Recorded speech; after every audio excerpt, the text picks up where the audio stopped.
Hello and welcome to episode 76 of the Tyre Recycling Podcast, in what is the first of a two-part series previewing the Round Trip 2025 Tyre and Conveyor Belt Recycling Summit hosted by Tyre Stewardship Australia and Tyrewise in New Zealand.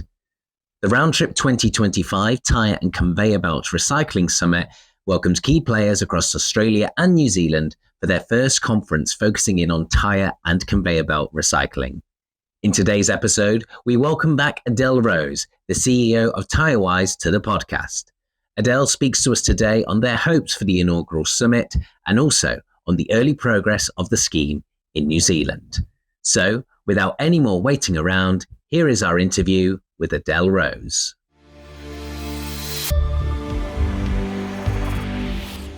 Okay, so for the first part of our podcast, previewing Round Trip 2025 and the Tyre and Conveyor Belt Recycling Summit, we're joined by Adele Rose, the Chief Executive of Tyrewise. Adele, thanks for returning to the podcast. How are you doing?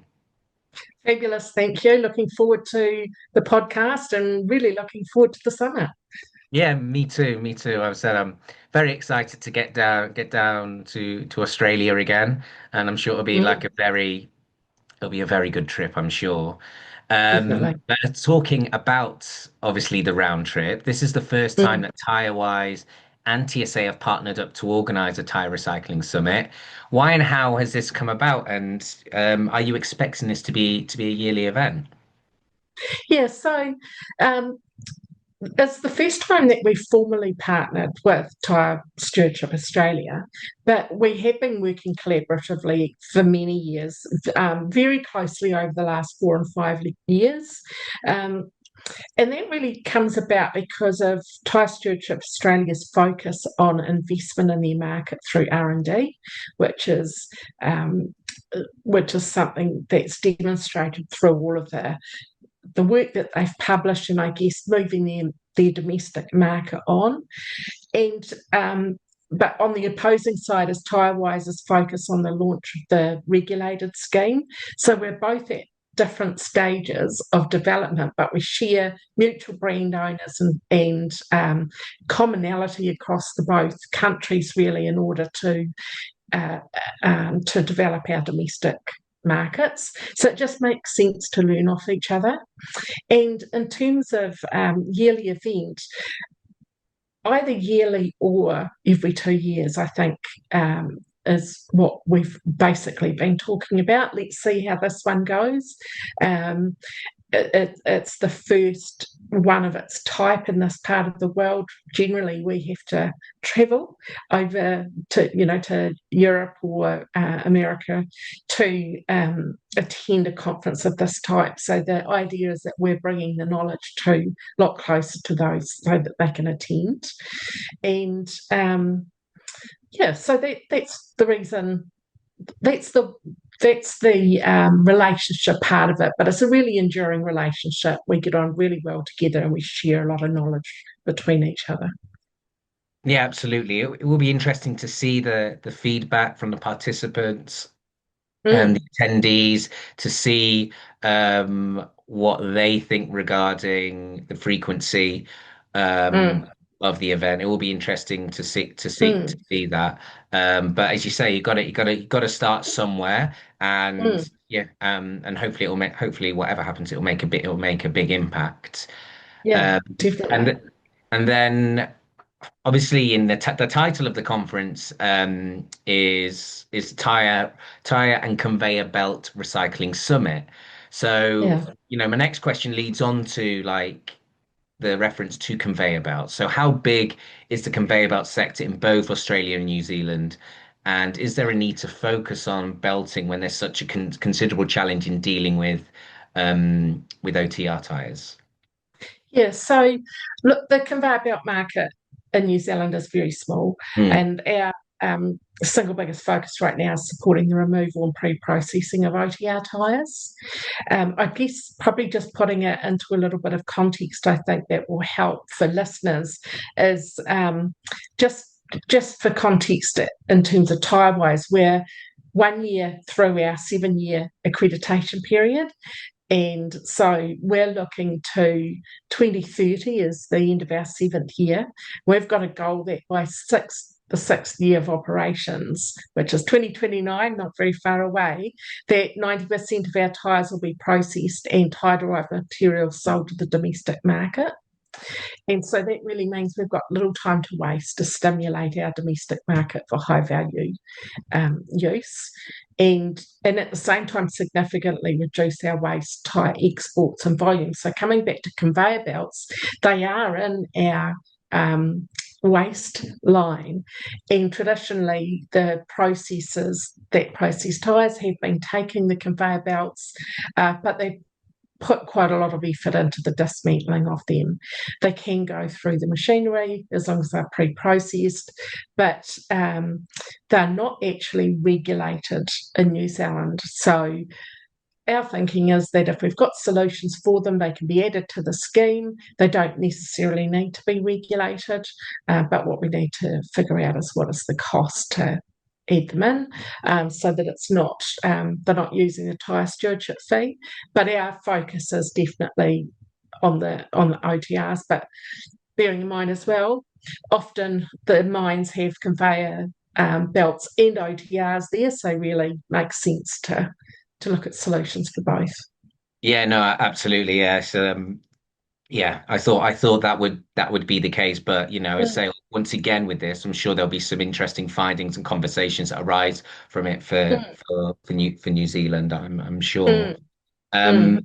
and looking ahead, with regards to policy and regulatory frameworks, for Tyrewise, are there any particular markets and products that you're looking to advance at this summit? Are you sort of just seeing where the summit will take you in that regard? So we've got a high focus on advancing tire-derived products in roading, or Mm, tire-derived material on roading. So on the day before the summit, public part of the summit, we're holding the workshop, and it's an intensive workshop, and it's designed to help um, those that procure in our country to connect with those that have the experience in Australia, but also with our some of our international guests there as well. So it's a really highly technical workshop. But then the themes throughout the summit, the public part of the summit is very much focused on that as well. So in New Zealand, we've got a local and a national government structure, um, similar to Australia. They have the state and the federal, and then they also have that additional regional or um, city-based. So they have 3 layers of procurement. We have 2.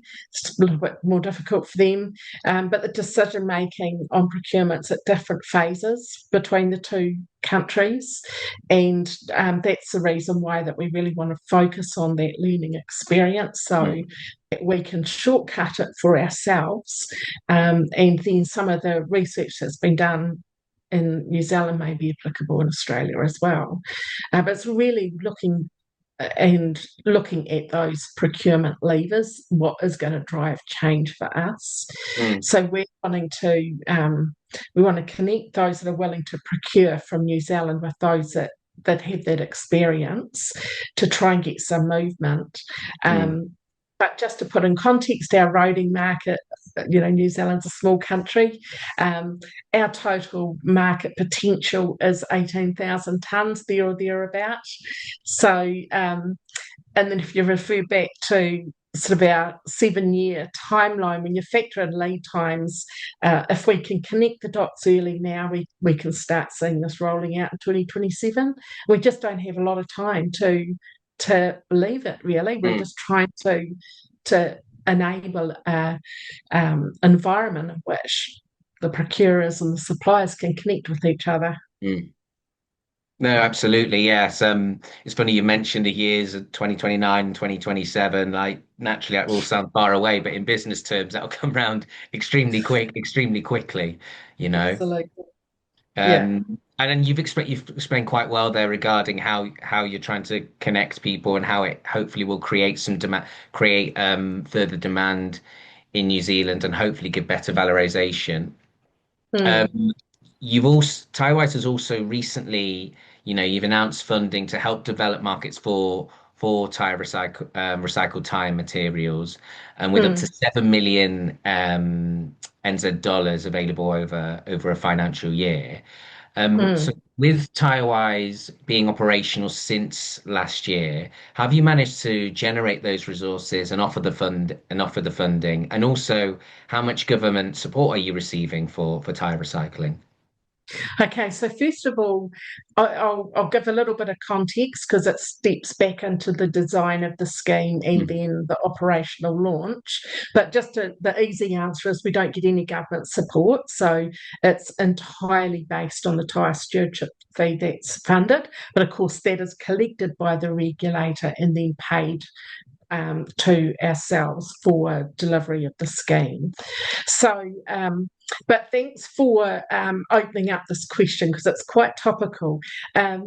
So, the regulator has been collecting the Tyre stewardship fee since the 1st of March last year, 2024, and then the scheme started operationally, so had to spend money from the 1st of September. So they collected essentially a 6-month buffer, which is used to help forward fund the scheme.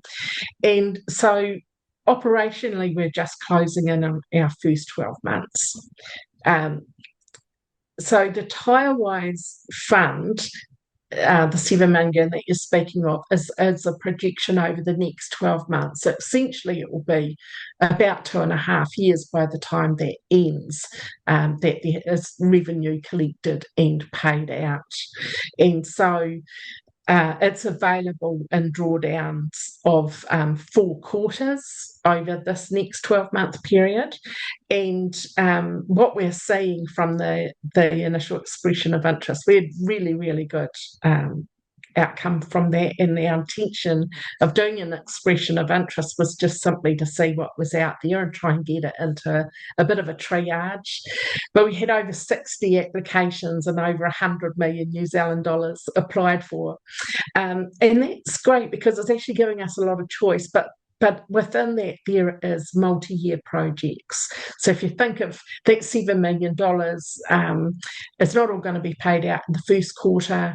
It'll be staged as the projects come online, and then whatever funding there is available in year 2 will be applied as well. But the important part is that during the scheme design, the industry were really keen to heavily weight the use of the Tyre stewardship fee towards investment in the domestic market.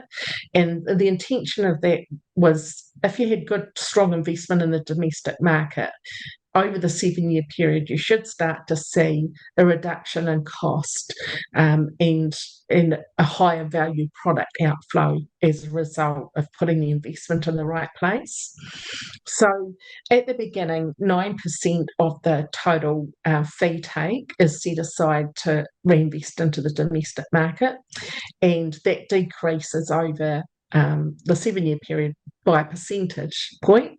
And that's not much, but it actually is a signal that one lever is going down and another lever is going up at the same time.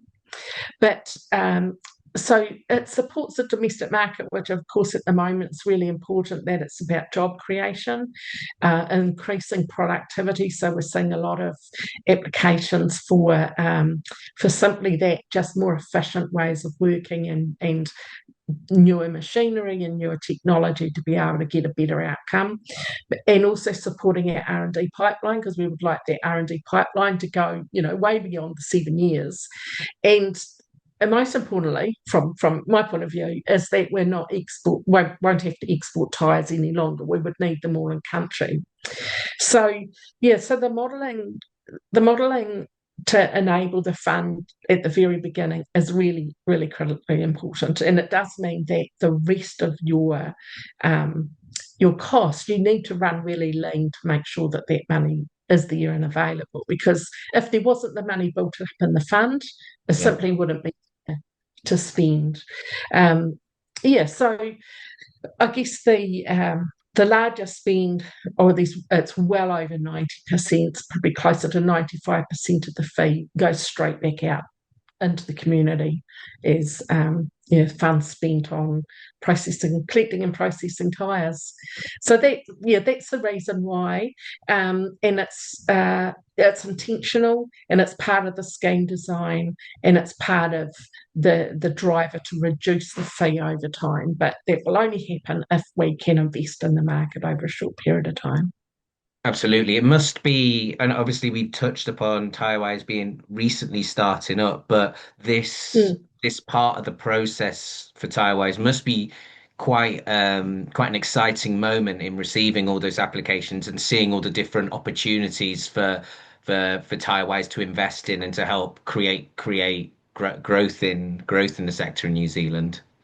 Definitely. There's a lot of thought that's gone into it. And I think the other message that we really put out there, just in direct contact with people prior to, was we don't need a lot more processing capacity in New Zealand. We need to move from processing to manufacture and value add. So we haven't seen a whole lot of applications for someone's got a bright idea and they're going to put a shredder in, because we don't need more of that. We do need more capacity in our South Island, which is our more remote area, but so the market's really listened to that as well, which we're really pleased about. No, absolutely. I think, as you said, this is, it's quite, must be an exciting moment seeing all the applications come in. It just shows the opportunities out there, and it can probably as well. As you said, you've only got $7 million to give, but there's probably other things you're probably wanting to do, but might not be able to get round to do at this moment in time. So it's probably giving you other ideas about what's possible. Yeah, and the other part that plays into it is the market growth and investment strategy. So, and that is not a written document. That's a living, breathing thing, and that is what are all of the levers that we have to pull to get to 90% by the 7th year, by the end of the accreditation period, and a lot of that is building off the investment in the market. So it's a critical part of that. It's critically planned and thoughtful, purposeful funding investment back into the market. And you're right, there are lots of things we'd really like to do, but actually we really have to get our roading procurer, our national roading procurer over the line, and to make real change in New Zealand. So that's something that comes through very clearly in a lot of the applications as well, that we're ready to go so long as somebody else is ready to go. Absolutely. Obviously, we've touched on funding, and in the tire recycling industry, we obviously seen some examples of like volumes of undistributed income that have seen politicians intervene to change the framework. And we've seen examples of that in South Africa, in Canada. Um, um, is there a risk that Tyrewise could face at some stage a similar outcome, or like what are you doing to make sure that those situations don't arise in New Zealand? Yeah, so it's been very interesting for us as well, because when we did the modelling, so bearing in mind scheme design started in 2012, and had several refreshes of the financial model, and then the last one was just before regulation was put in place. But what that enabled you to do is keep fine-tuning that model. So what to date, the modelled revenue, so the revenue is collected by the regulator on loose tyres through the border, and then vehicles when they're first road registered. So the volume of tyres and the revenue that they're collecting, alongside the modelled expenses to run the scheme, are tracking within a few variance percentages of what was modelled versus what is actual, and that's on the positive side. So at the moment, we're not in a position where there would be anywhere near high volumes of undistributed income. And a couple of examples of those is we modelled for the first of September to 30th of June operational period, we modelled 24.7 million to spend on transport, and the actual spend was 23.4 million. So that gives you a whole lot of confidence that the modelling was really thorough. And the things that are variables are typical market variations. So it was really interesting to see between the time that the regulator started to collect the fee and the scheme operationally started, you could see a massive rise in tyre imports just before the fee started, and then a very big dip.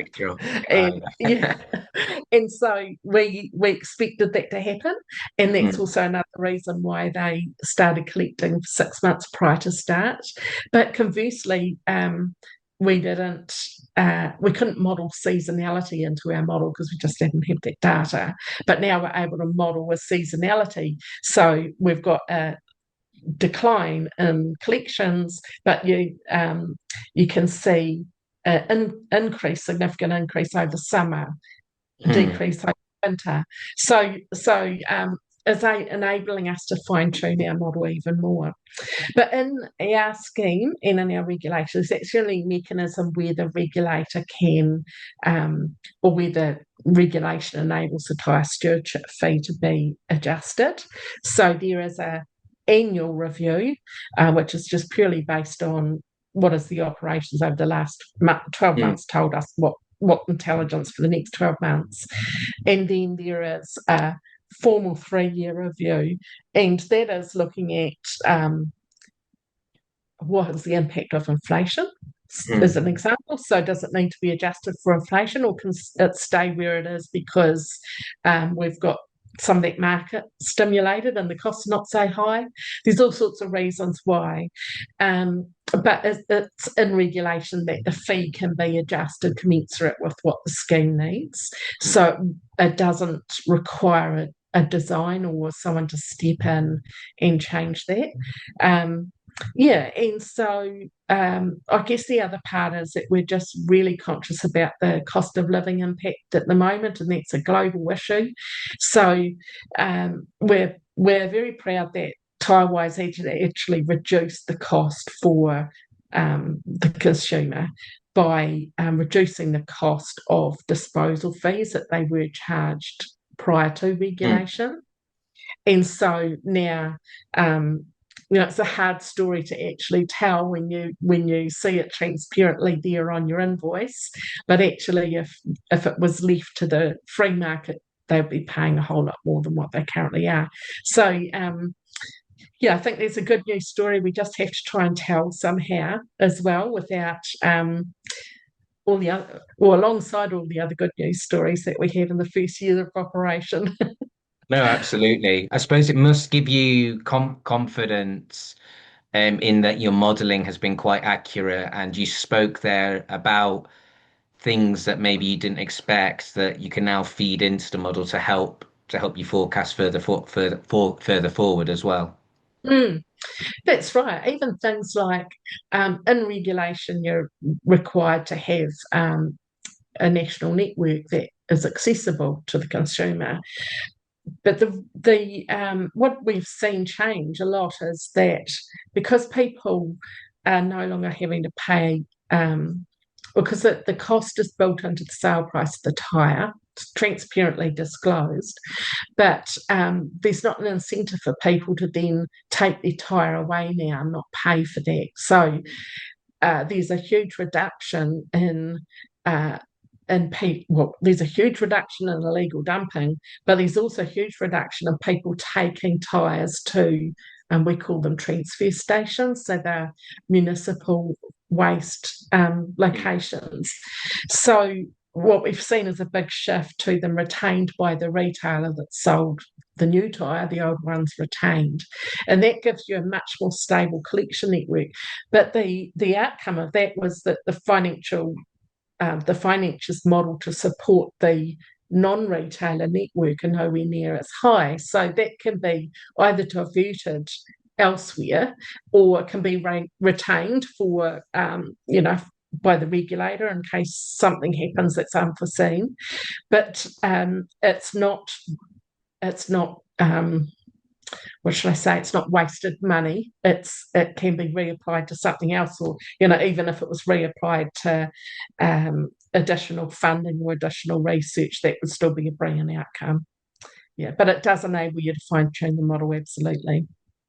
Yeah, so that is obviously that is good news for yourselves in the first year, and bringing it back and rounding off this chat, like, what is your one big message to prompt businesses, governments, associations in both Australia and New Zealand to attend the very first round trip?